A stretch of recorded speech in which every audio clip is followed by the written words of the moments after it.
Humingi ng paumanhin ang Schools Division ng Davao City kasunod ng viral online na insidente kung saan maririnig po ang pangungutya at pagmumura ng ilang mag-aaral kay Pangulong Bongbong Marcos. Nakatutok si Sandra Aguinaldo. Usap-usapan ang isang tagpo nang dumalaw si Pangulong Bongbong Marcos sa Davao City noong July 28.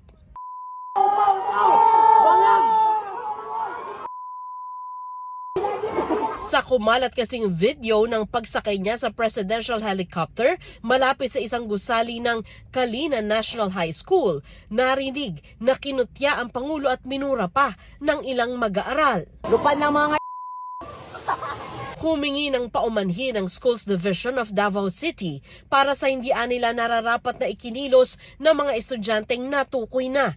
Hindi nila kinukonsinte ang kanilang inasal na hindi umano sumasalamin sa itinataguyod na pagpapahalaga ng mga paaralan sa respeto, disiplina at responsibilidad. Kaya pinulong ang mga bata at kanilang mga magulang o guardians na layuning matiyak ang due process at pagpapatupad ng akmang interventions.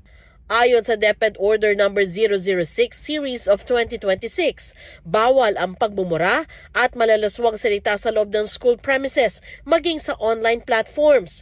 Written reprimand at pagpapatawag sa magulang ang parusa sa una at ikalawang paglabag. Hanggang 5 araw na suspensyon naman sa ikatlo.